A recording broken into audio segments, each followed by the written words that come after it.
Hello from Soul Leadership. I'm doing this video from my living room in London. Haven't done one for a while and I thought it was about time. I've had some really nice feedback that's encouraged me to carry on. I do the regular ones on Instagram, but they're very short, and these ones on YouTube are about more important themes that I want to get across to people, ones that are important to me and to those that have shared their stories with me. And one story in particular came from a friend who sent me some photographs of her recently, the photos of her when she was a teenager when we first met. And her face, her gorgeous face, just leapt off my phone screen because she sent them to me through WhatsApp. But it was the message that she followed up with that surprised me the most. And the information she was giving me was a heartfelt sharing, if you like, of an experience or the way she experienced life when she was a teenager. And despite these gorgeous photographs that she'd sent to me, she confessed that during that time she absolutely hated herself. And I would never have known at the time. And she shared this in confidence with me, but is happy for me to discuss this on video now. And we began to relate to each other, and I explained to her that I felt exactly the same way. And I have even got a photograph of when I was in my teens, in my school uniform. It was a school photograph that I had in a frame, and I hated it to the point that I literally stabbed holes in the face of the photograph with a pin, all over it. The photo absolutely disgusted me. And she had no idea about that. And so we shared our experiences, and particularly around that internal dialogue that you can have in your head when you're not feeling good about yourself, when you can't share it with the world, you don't have anyone to confide in, or you don't feel like you have anyone to confide in. There's always ears that are willing to listen, but particularly in our teenage years, we struggle to share. We're absolutely petrified of being ridiculed. And the thing is, it happens. You know, it's not necessarily a made-up fear, it does happen. I never forget being very young, perhaps my first year at primary school, and being on the bus, and I'd already asked my mum if I could start shaving my legs, and she said, no, you're far too young. You know, but on the bus coming home from school, I was getting ridiculed by boys saying, look at the state of your hairy legs, you know, what is wrong with you, are you a man or something? And it's continuous, that kind of bullying when you're that age. I had things about, you know, like, oh, you got a spotty face, you know, it just doesn't stop. Your hair's not right. Why have you done that? Why are you wearing that? It was continuous.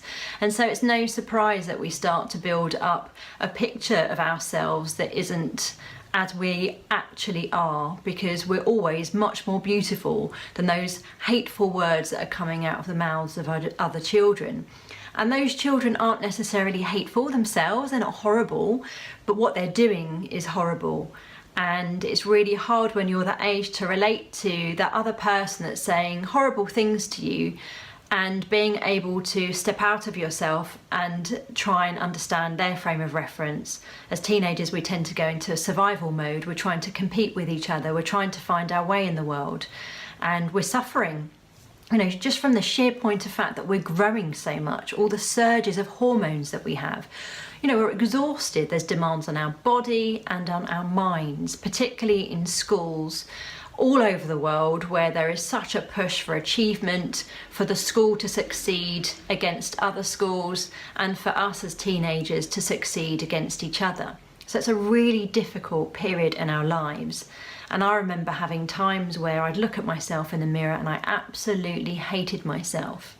And it isn't just teenage years where that happens. In primary school, I was called fat, you know, I was called a hippo, I was called a rhino. It was always commented on how big I was. And when I look back at my photos, I was tiny. But I was pure muscle. I trained as a swimmer at least 3 times a week back then. I played netball, I played football. I was taller than many other children in my year. I don't know what happened. I seemed to stop at quite a young age. I'm only 5'4" now. But back then I matured much quicker than a lot of other children. And many of them just picked on me for being bigger. And I wasn't fat at all. I was pure muscle, and it's really sad that I was picked on for that. And so prior to those secondary school years, you carry those stories with you, and you tend to feel that those stories are true. Someone's saying about you, so it must be true. And so I started to go down a road where I really wasn't happy with myself for a very long time. And that certainly travelled with me into adult years.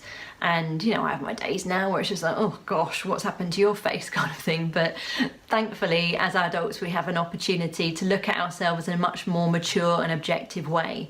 But not everyone feels that way, and what we learn in our childhood and our teen years can really carry forward with us into our adult lives, and it can impact our decisions, our relationships, and how we wake up every morning and look at ourselves in the mirror.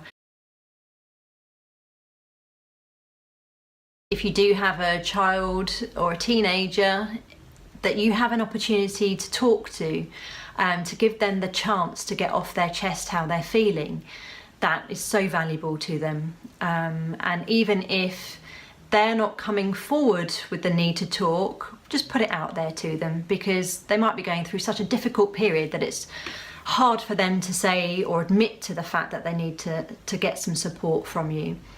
And I try this as best as I can when I go into schools running creative workshops with the children, because whilst we're doing activities, whether that's writing, drawing, or standing up and speaking, it is a point at which those children are expressing, and it's amazing what comes out of the things they share. So I'll give you an example. With World Book Week back in March, I was doing a creative workshop with the children in Year 6 at one of the schools who are reading Harry Potter. And confession, I've not read any of Harry Potter books, nor have I seen the films, and so I'm a bit oblivious to what Harry is about, other than the fact that he's a magician. And so I ran the workshop in such a way that the children needed to educate me on him, which was fantastic. In particular, because one of the themes that came out is that Harry is bullied, which I had no idea about. And so they shared a lot of examples. And one of the things I had the children doing was reading out what they had written at whichever point in time they wanted to. So whether it was a completed piece of work, or whether they were halfway through, whether they wanted to air it to get some input from the others. And of course they didn't have to if they didn't want to either.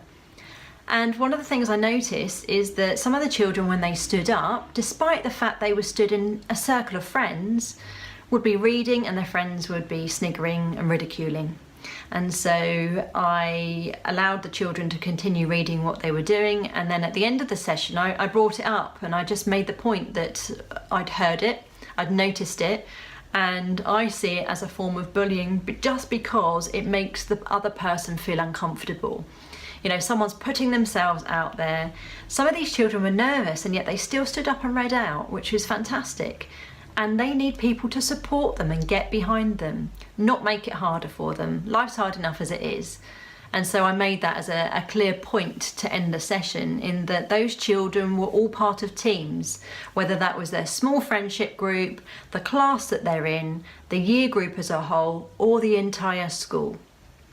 They therefore have the opportunity to support each other, to get behind each other, to really have a common aim of helping each other to succeed. And it's so rare, it really is, but if we can help our children to do that, really get behind each other, it makes for a much easier life, and the energy behind all of them helps them float through life a little bit lighter than when they're trudging through the heaviness when people are against them all the time.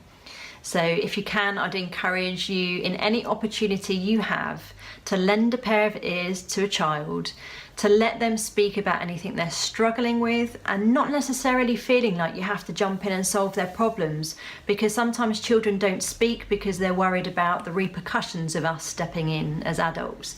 You know, we want to troubleshoot, we don't want them to feel hurt, we don't want them to struggle, and so we can make quick emotional reactions to what they tell us, when actually just by a child being able to offload how they feel can halve the feeling, and that can also make their life lighter.